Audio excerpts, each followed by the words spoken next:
that quote from St. Thomas Aquinas, I think about that a lot, the way we try to define God, describe God, flesh it out in some form that we can relate to.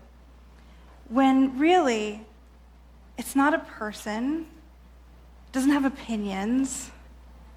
It's an energy of intelligence that operates in and through and as all of creation.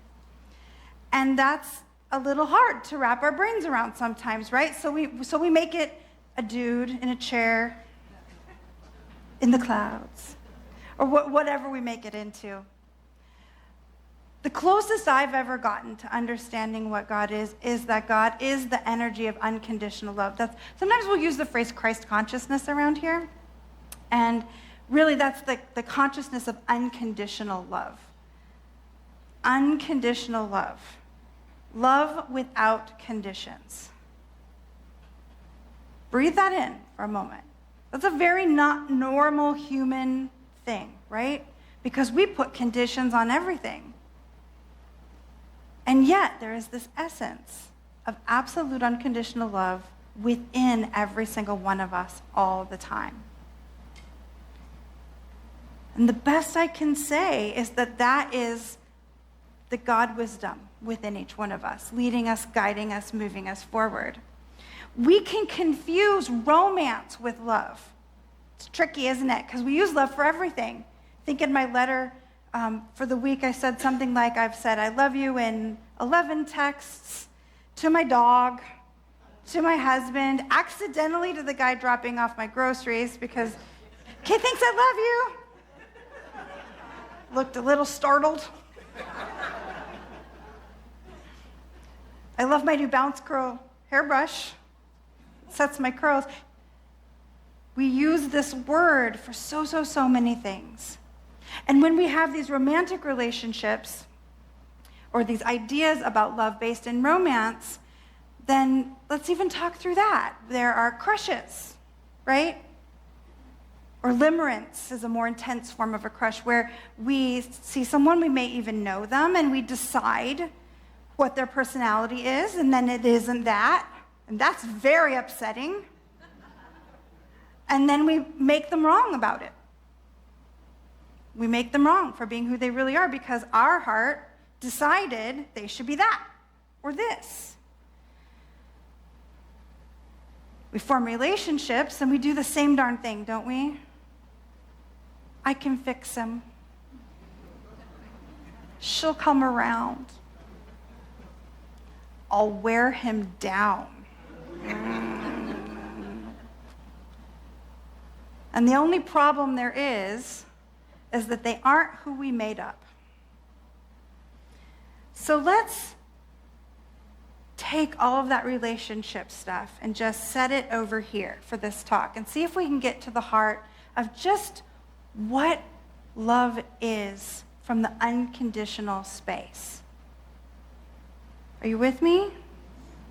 This is one of those talks that's either really basic or really deep. It'll be interesting to find out which of you thinks what. So the first thing we have to do is recognize that love is. To recognize that love is. Whether we're seeing evidence of it or not. To sink into that idea that the thread that holds all of the molecules together, that invisible thing that physicists can't figure out quite yet, that in the space between the subatomic particles is the essence of unconditional love. A space where no matter who or what we are, what we want, what we believe, how we behave, that there is still a space for each one of us prepared perfectly by the consciousness of an intelligent universe. At least 4 of you are thinking, yeah, sure. And I get it. This teaching has really helped me ground into the idea that love is not a state. Love is not a feeling. Love is not an emotion. Love is not an accomplishment. Love is. And love is in each one of us. To the extent that we are willing to acknowledge that and lean into it is the extent to which we will experience it. But it's there, whether we are claiming it and owning it or not. That's the God presence that is within each one of us. And to really anchor into love, the first step is to decide to recognize it without needing to see the evidence. Take a breath if that feels not fun.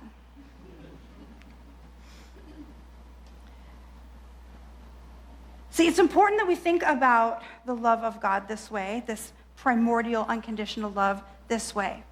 Because if we don't, the other option is that there is a love of God that can be and must be earned.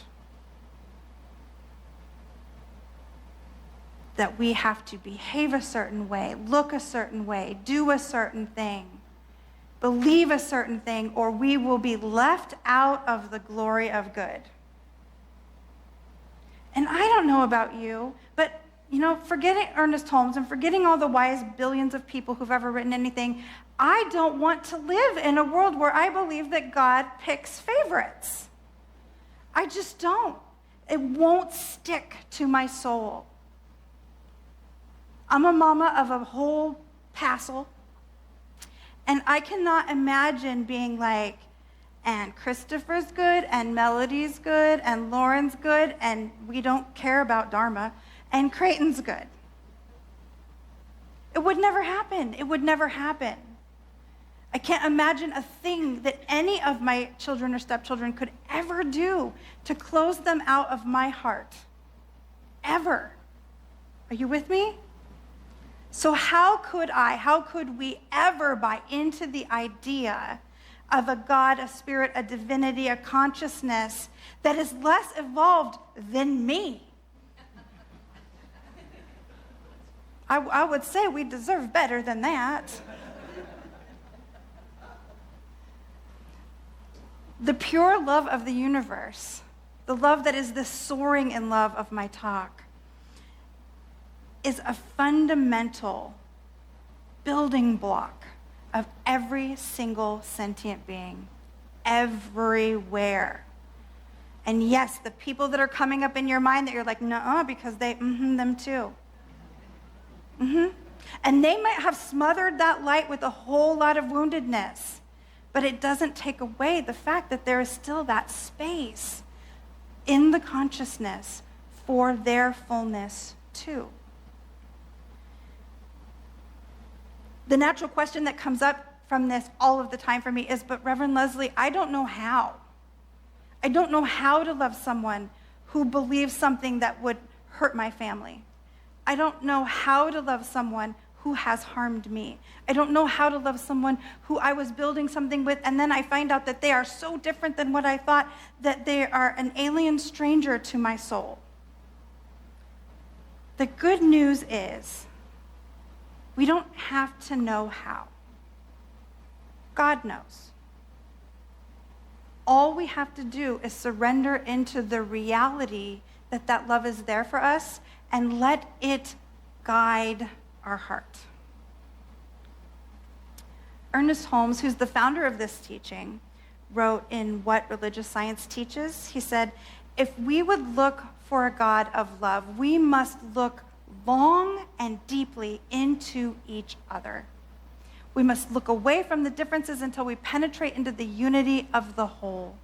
Love alone reveals love. Hate but hides the gleam. We must look into each other. Because if we are conceiving of God as a guy in a chair in the sky, I don't know why he has a chair. It's a fancy chair in my mind. And a beard and a scroll. I don't know what's on the scroll. Perhaps your image looks different. We can relate to that image, but when we think of God as this ephemeral consciousness, this divine intelligence, we have to step out of how we would normally think about interacting with life. We have to look for that goodness within each other, because that's where we can see it. We can't look up and see the guy in the chair, but I can look right at Sid and see the divine truth. I can look right at the online campus, and I can see you and feel that you are worthy of all of the love of all of the universe. See, this is what's missing in our discourse right now. In the United States especially, but globally. There's them and us. There's those folks and those folks. There's political parties and churches and ideas and families and right? And when we other each other, we are forgetting the most fundamental piece. The only place we will ever find God is within a human, within an animal, within a creation of the divine. That's the closest we're ever going to get, in the center of our own sweet hearts and in the eyes of one another. We have got to get better at remembering that. Jesus famously said, "That which you do to the least, you do to me." Every faith has a variant on that theme. God is who we each are. Love is who we each are. This kind of love shows up as respect, as a space to honor who is in front of us. It shows up as presence, as active listening, as being more interested in the heart of the person in front of us than our own opinion about what's being said. Thich Nhat Hanh, the great Buddhist teacher, yes, I'm still working on Thich Nhat Hanh. You're going to hear about him all month. And probably many more months, because he's a favorite of mine. He said, if we were to say, "Dear one, I love you," just that mantra, "Dear one, I love you."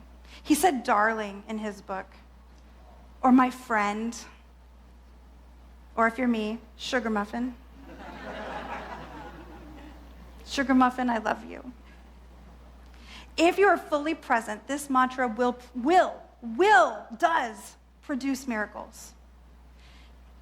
You become real, really the divine truth of who you are. And the person you're saying it to becomes real. And life becomes real in that moment. When we are in this us, them, bad guys, good guys, political parties, national lines, legal, illegal, when we're in that mess, we cannot remember this simple truth. I am love. You are love.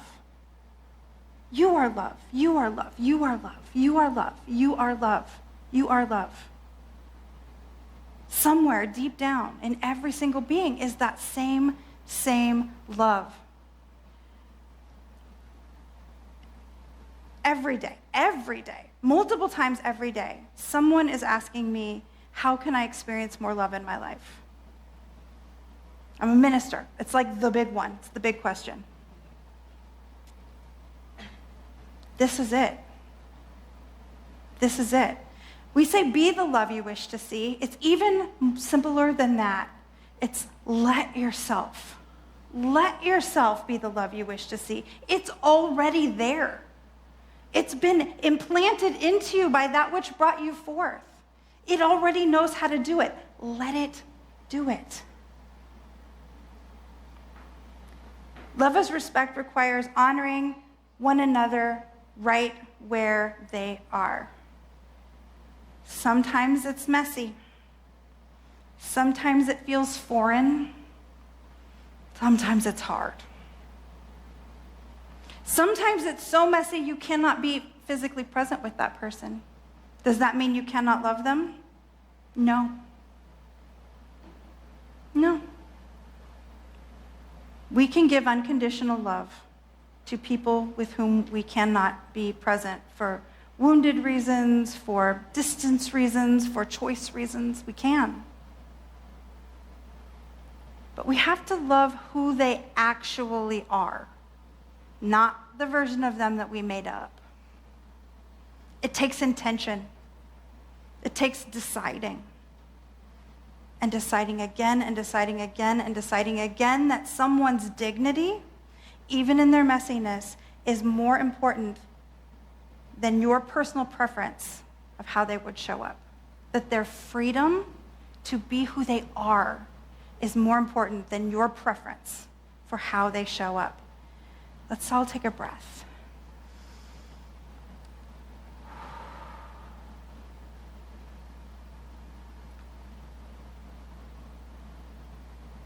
Thich Nhat Hanh also said this: in true love, there's no space for pride. And the holding on to the definition we've made up about another being is pride. And the holding on to the how it should be, because I know, because I have the list, and I have some lists, that's pride. And the thinking my way is more important than your way, that's pride.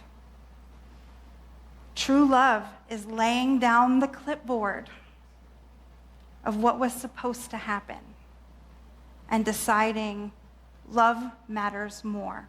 Love matters more than your pronouns. Love matters more than that haircut. You know the haircut. Love matters more than, oh my God, you got another tattoo that's visible. That's my dad.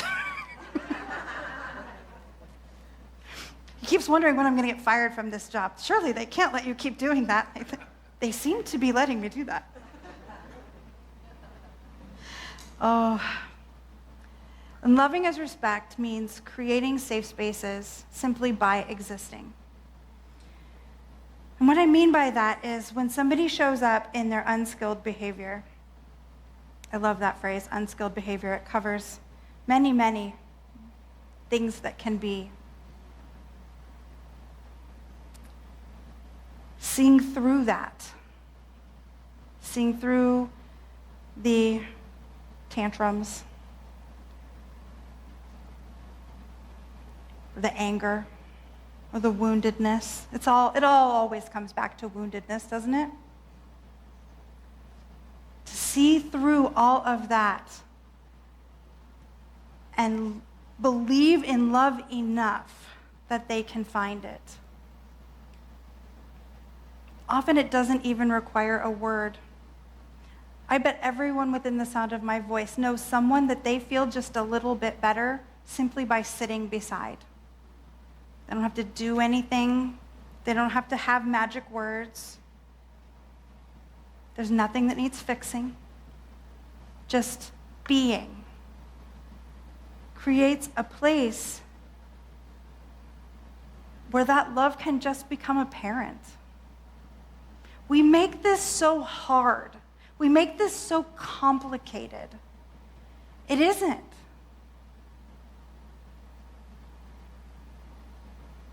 Does that human being deserve to feel the unconditional, the unbounded, the unruled love of the divine? And if they do, where the heck do we think it's going to show up if not from us? This is what we were made for, to be love in action. If we are not praying prayers of love for this whole world every single day, what the heck are we doing? If we're not spending more consciousness in love than on the news, what the heck are we doing? It's so easy to forget the calling. Revealing the power of love. We picked that vision for a reason. And the world has never needed it more desperately than right now. Within this community, there are people who need it more desperately than ever. Across the street, across the city, across the world. People are desperate to believe that there is a space for them, and we have the power to be the yes if we choose it. If we choose it. So, our dear Thich Nhat Hanh gave us 4 simple mantras to help remind us and guide us on our way. The first one is, dear one, I am here for you.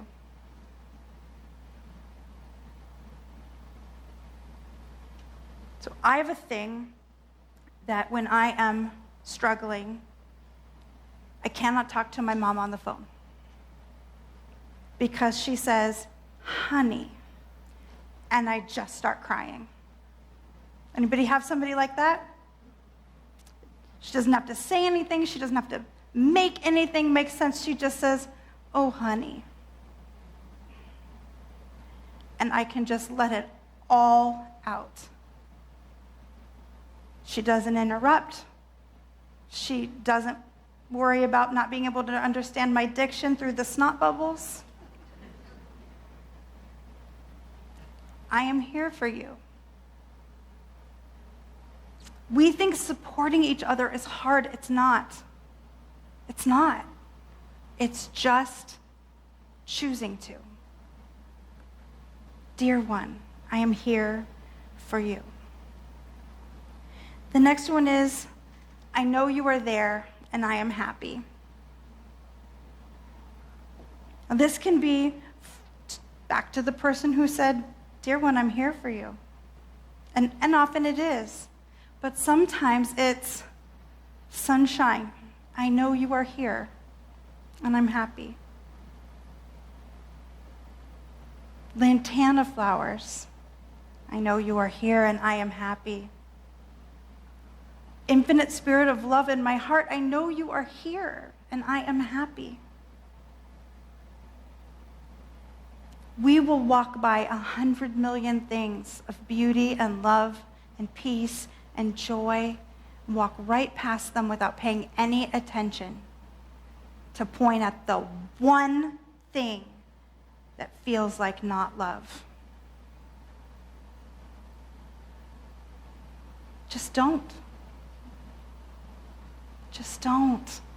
Let yourself see. We see the big things, but this week I got a video of my granddaughter taking her first steps. And I have made like 57 people watch it.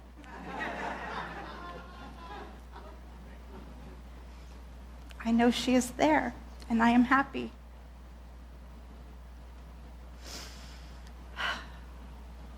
Next we have, dear one, I know you are suffering. Dear one, I know you are suffering. Just acknowledging the truth of what's happening inside the beloved you see. You don't have to fix it. You don't have to have amazing, wise words. Not taking on guardianship of their problem. Lay the codependence down, my friends. But just, I see you're struggling. I see it. And I'm here. And finally, we have the one that the great teacher says, if you only have space for one mantra, choose this one. Dear one, I am suffering. Please help.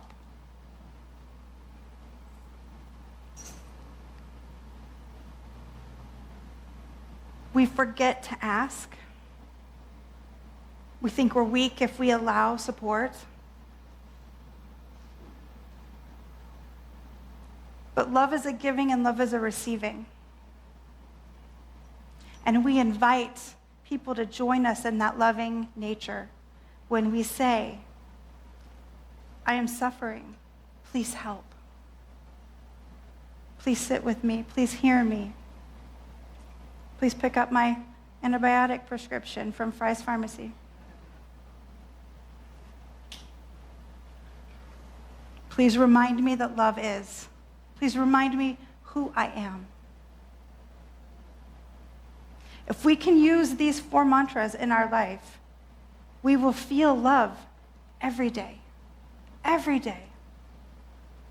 It's a choice. Do we choose it?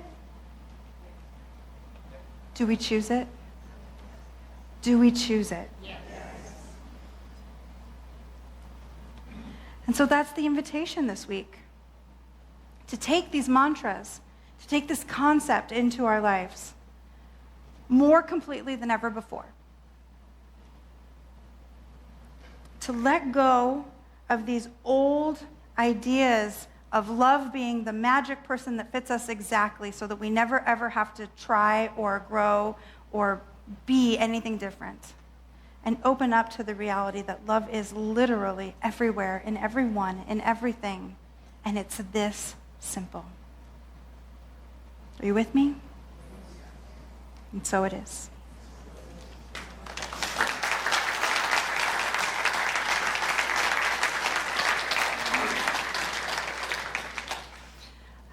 Let's anchor this in some prayer.